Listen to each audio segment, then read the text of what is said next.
So, candlesticks mnaziitaje? In Swahili? Hi everyone, and welcome to another episode of the Bullish Banter podcast. Today we are shooting the podcast in Tanzania, Dar es Salaam, in our newest office. And today I'm joined with Amani. Hello, Amani. Hello, Rufas. Yes, mambo vipi? Poa. Yes. So we'll be having a conversation about the new office. We will be talking about Amani's experience in trading. We'll try to understand the journey and the challenges for a trader in Tanzania, the opportunities, and from these, hopefully we can get some few insights to learn from. So, kindly introduce yourself, Amani. No, all right. My name is Amani Leonard, and I'm a trader. I can say a full-time trader. Yeah. Yep. There has been this misconception, especially from traders in Kenya and Uganda, where they think that Tanzanians don't know English.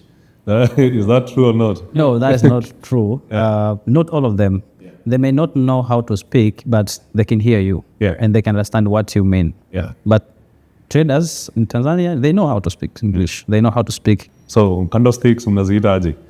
In Swahili, hatuna Swahili word for candlestick. We all call them candlestick. So, when did you learn about trading? How did you come out into deciding that this is what I want to do, and what were you doing before you started trading? Okay. My journey started back in 2019, late 2019. I have been hearing about forex trading, but I did not have enough knowledge about it. So I begin to doing my own research, trying to understand what is this. And I decided to just go to the YouTube, trying to see, and from that early experience of trying to see people making a lot of money, and then I'm like, okay, since I'm interested in making serious amount of money, that's where now I begin to build up my interest in forex trading. Yeah. So after that, I tried to look out for one of the we call them mentor. Back then, he was teaching us how to trade through meet strategy, beat the market maker. I hope you're familiar with that, or you have heard of that. Yes, I am familiar with it. Yeah, that's when my journey began, 2019. So before you got into trading, what were you into? What did you study? How did you get to where you are and then decided to get into trading? Okay, so I'm a business person, but I studied marketing. And back then I was into, though I've studied marketing, but back then I was doing logistics. I went to transport and logistics, and transporting cargo from one city to another city, both Tanzania, but also across borders. Yeah, that's what I was doing before I got myself into trading industry. You decided to get into this life where you're stuck at one desk and... Yeah. The reason why I saw an opportunity of making a lot of money, and for me, since I want to do something which is long-term, and in the former industry that I was, of transport and logistics, I did not have enough capital of being able to purchase my own trucks. So I was like, I look for a deal, and then I just connected the owner of the truck and the owner of the cargo. That's how I make. But I wanted to reach a level where I can be able to purchase my own trucks. And I realized that through trading, it can be one of my primary source of income, and I can use that to finance other business that I'm interested into. Interesting. So if you kept, let's say, in the same business, and you are just saving your surplus income, on an estimate, how many years would it take you to save until you buy a truck? Oh man, it will take me a lot of years. I can say maybe 20 or more than 20. Yeah, but with trading, I saw it won't take me that long to be able to get that fund that I'm looking out for to finance my business. That's why I decided, let me get right knowledge about this. Let me dedicate myself into this and be able to reach a level where I can call myself a consistent profitable trader. Well, personally, in my very first experiences in Forex, I was in this Kenya, Nairobi environment where once you finish college, you're looking for a job or to get into business, to have some level of income that would keep you sustained and at least have something extra to save and invest. So fast forward, I get into the forex trading business, and I realized I can click a button, and a few minutes, a few hours later, I have $1,000, and there was no turning back for me. Yeah, if you can work a whole month in a company and get paid 50,000 shillings, that's Kenyan shillings. In Tanzania shillings, at a rate of 20 would be what? A million. Like a million, yeah. I mean, 50K Kenyan shillings in Tanzania is around 1 million shillings, yeah. So making 1 million in a month, and then realizing you can make a lot more within a click of a button. I was like, wait. So Right. in this life, you don't need to like really work hard. You just need to work smart in order to make money. That's when I realized that I'm no longer doing this. I want to focus in Forex. So how did you come to learn about FX Pesa?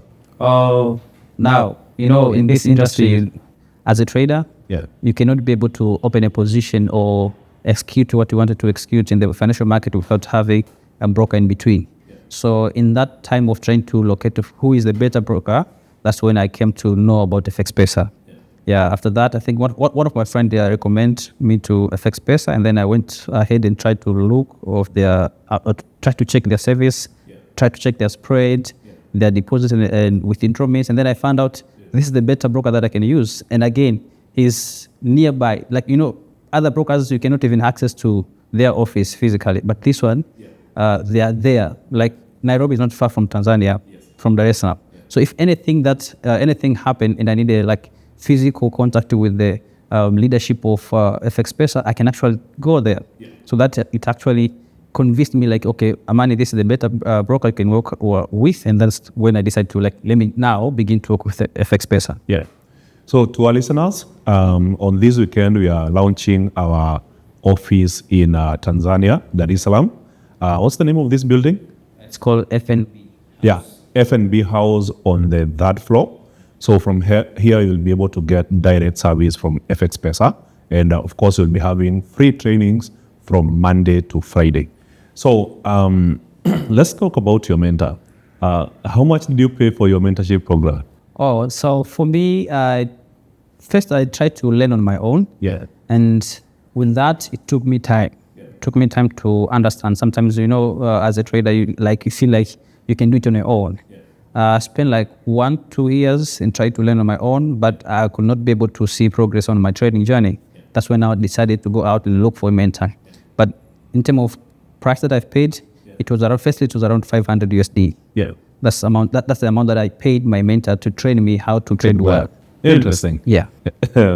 What was the outcome after, and how long did they mentor you before you started trading by yourself? Okay. For me, it took almost 6 months for me to begin trying to trade on my own. And I've seen the progress of being mentored by someone than trying to learn on your own. So you see, there's that easiness of trying to know if you do something wrong, you have someone to go and ask, how should I do it? And that person is like unaccountable to you.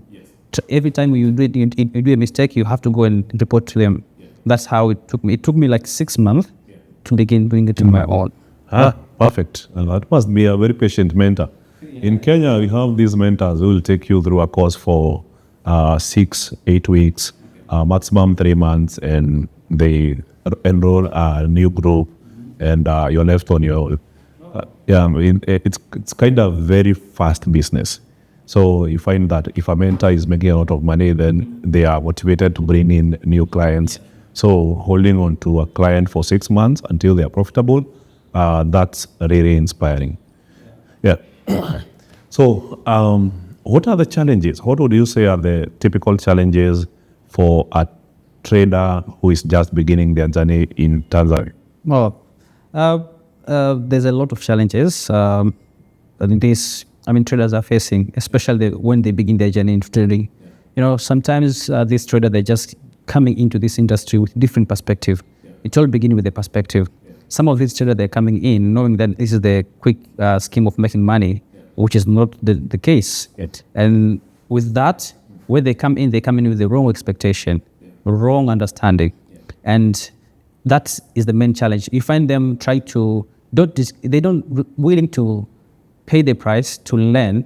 They just want to come in, expose themselves into the very little, like it's just a partial knowledge of the trading, and then they wanted to make profit in the next 3 weeks of learning. Yeah. That is one of the major challenges that traders are facing in our country. Yeah. I can say not only in the country, but also it can be all over the world. It's the main challenges, like having the wrong perception of this industry. That's the main. It begins with that. Yeah. If they will have right perception of knowing this is the serious industry, it needs right information. It needs times. It's not a quick money scheme. It's not a quick making money scheme. These things will be, they will not take long time to learn and master trading. Yeah. I can say that's the main challenge. Interesting. Yeah. This reminds me of something. Yesterday, when I was coming here, I was having a conversation with a cab driver, and he was. We were actually talking about the speed limits. What are the speed limits around here? The speed limits, it's different now with place and place. Yeah. Let's say if you're driving on a highway, they will tell you maybe you should go not beyond 80 kilometer per per hour. Yes. Yeah. And there are other places where there's like a huge concentration, like huge population. They will limit you, like in this, go just 30 kilometer per hour. So it differs with the place and the place. So it can be 30, 50, it can be 30, it can be 50, but above 100, that's not allowed. So it reminded me of something. Guys, especially in Kenya, Uganda, you find that some of these young, successful traders, they are really interesting in that they tend to buy some of these sports cars and German machines. So I was thinking, if I was a successful trader and I wanted to buy a super nice sports car, how would I be driving that at 50? So what are the key trends around here? Where can I find like successful traders? What do they do? What's their kind of lifestyle around here? Now, with that, it's the same case as the rest of the countries. Yeah. Some of the successful traders who I know, some of them, they just low-key traders. Yeah. They're not out on the social medias. Yes. Some of the Tanzanian traders that you are seeing on the social media, you can tell from their lifestyles. They always appear like they're making money. You see that kind of flexing kind of lifestyles. Yes. There are those kind of traders, but I can tell you, with those kind of traders, when you go and experience their real life, you find it's two different things. Yes. So some of them that I've known, the one that are successful, I can tell them, I can literally say they are successful traders. Yes. They don't have like huge social media profile. Yeah. They have a low key kind of lifestyle. Yeah, wanacheza chini. Yeah, wanacheza chini. You always kuta kwenye social media huko. Yeah, they might be there, but they're not noisy. They're not flashy. Yeah. Yeah, but we have a problem as well for some of them who claim to be successful and profitable traders. Yeah. They make a lot of noise on social media, but we cannot see the outcome on their own personal life, and that's a challenge. Awesome. So this brings a certain topic I wanted us to talk about. At FX Pesa, we really try to invest a lot of resources and time to educate our traders so that they approach the markets from a skilled, informed perspective, so that we can have long-term clients and we can actually build a community of traders. And that's the real goal we are trying to achieve here in Dar es Salaam, so that we have this community of traders who are really informed and doing well in the markets. So I know it's a common trend across Africa. If you go to Nigeria, South Africa, Kenya, we all have these different, let's say, influencer lifestyles. So how do you differentiate and tell that this is a really good trader and this one is just doing the influencer lifestyle to show they are good, but they are not? Oh, one way you can be able to differentiate between these two is when it comes about when they display their result, or when they want to show you how they do it. That's when now you can be able to tell. You find this one trader who claimed to be a profitable trader based on the lifestyle that is trying to portray on the social media. When you have a chance to sit with them and try to show them how you do it, or when they try to show you how they do it, that's when you can tell the difference. You find out most of their strategies is not like the right strategies. They're showing things that they cannot be able to explain why and how they do it.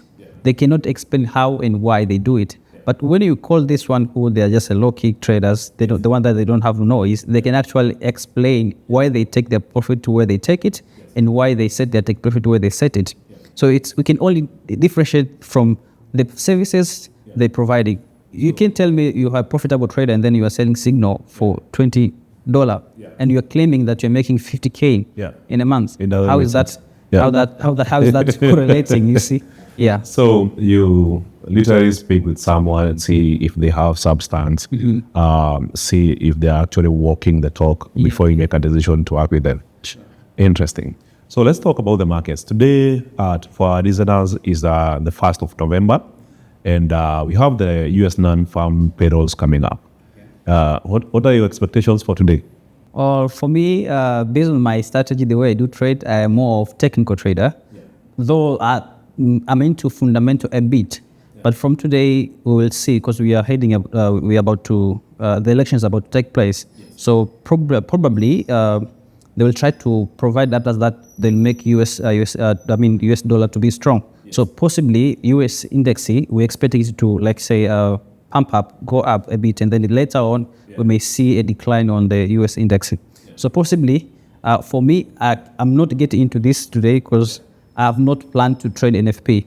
And the reason being is most of them I don't have the confidence of trading them.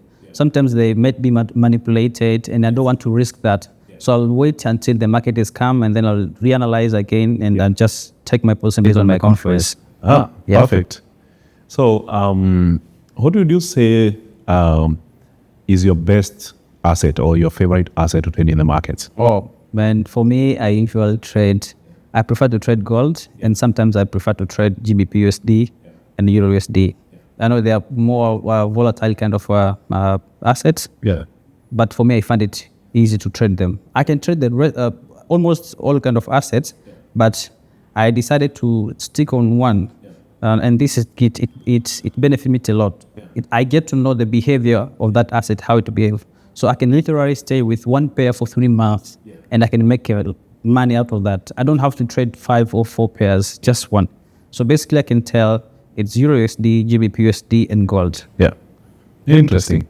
Majority of Kenyan traders are majorly focused on gold. I think we really, I think it's something with us. We like these high-paced, high-risk environments. Or maybe it's the excitement or the adrenaline out of it. I don't understand why, but a lot of Kenyan traders prefer to go for gold. So you see a lot of activity in gold, let's say from non-farm payrolls. Then all these traders just want to participate and make money when there is that volatility. So how is the experience around here from your interactions with other traders? Well, we have some of the traders in TZ who are they're more risky. They tend to, there's this thing now, it's keep on training and training. They call it full margin kind of trading. So with this, in Tanzania, we have that category of trader who they get into the market with that kind of excitement. I think this is because of the experience that they had, maybe once or twice, of experiencing a huge profit in a very short period of time. So they think that with doing that, it will be a continuous kind of thing as a trader, but that's not the case. Sometimes they get into with that kind of mindset and then they they lose their money. But for TZ, we have those one, and we have those one who they are more of conservative. In such kind of scenarios where there's a high impact news like CPI or NFP, some of them, as I mentioned, they decided to just stay out of the market. But I can say we have majority of them. They are the same like the Kenyan traders as well. Nice.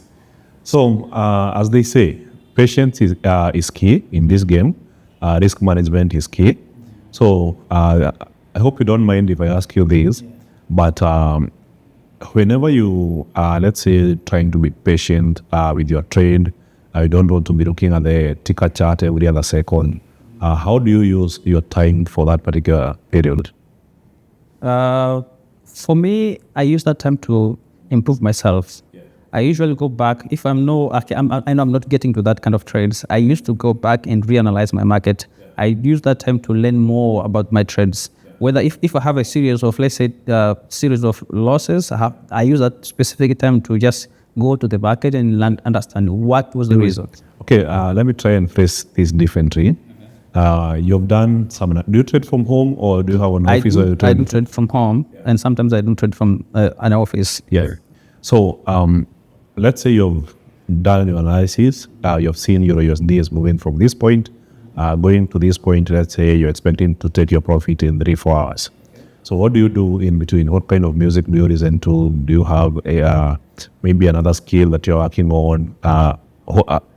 Explain the process. Okay, so for me in that moment, what I can tell, I don't have like a specific kind of music that I used to listen, but I used to engage myself with something else out of the market. Yeah.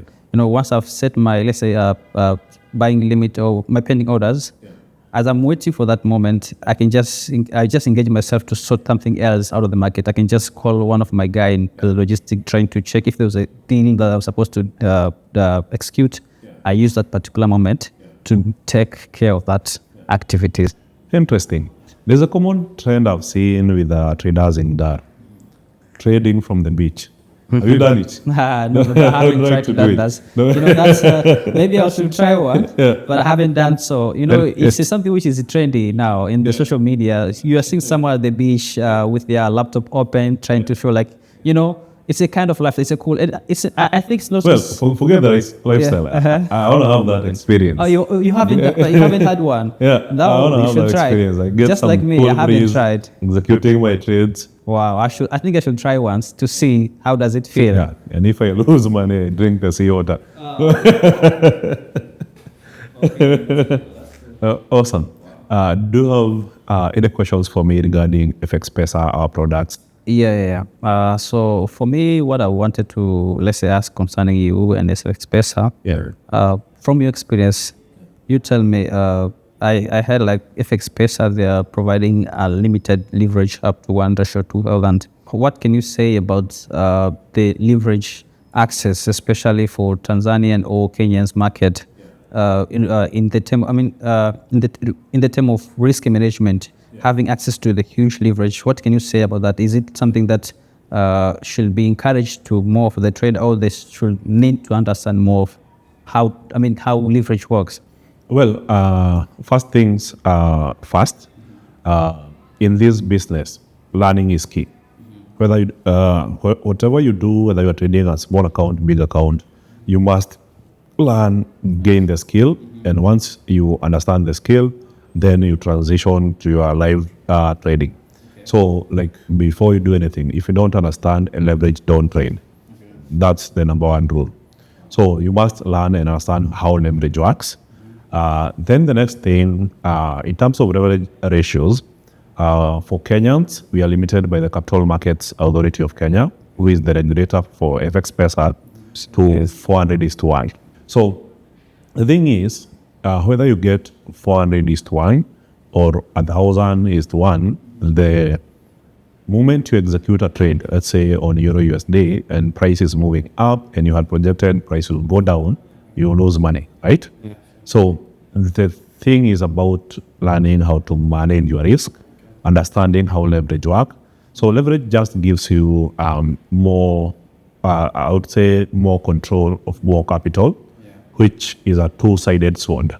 On the winning side, you make more money, but then on the other hand, if you are losing, you also lose more money. So it's a tricky balance. But then leverage, as provided on a margin trading account, it comes as a maximum. Okay. Right? So it's more like when you buy a vehicle, let's say you can buy a vehicle with a maximum speed of 260 kilometers per hour. So that doesn't mean that every time you drive, you just hit it out and do 260, right? So it's you who decides how much speed to take on a particular road. Do you understand what I'm saying? Like it's you who decides if I'm trading gold, because let's say gold is more volatile, I'll be using 0.1. But if I'm trading Euro USD, I can do 0.3. Yeah, so it's you who decides how much leverage to take in a trade. Yeah, awesome. So thank you very much, Amani. And I really appreciate you taking your time to join this podcast. So we normally do these sessions weekly. I'll be trying to interview more traders from Tanzania. We'll be sharing this podcast on the FX Pesa YouTube as well as all other podcast platforms. So hopefully you can review other podcast episodes that you have done, see if there's anything you can gain here and there, and of course, share with the community around. Wow, definitely. I have to go and just scroll around and see other podcasts, and I can learn something out of that. Awesome. Yeah, thank you so much. I appreciate this. All right. Awesome.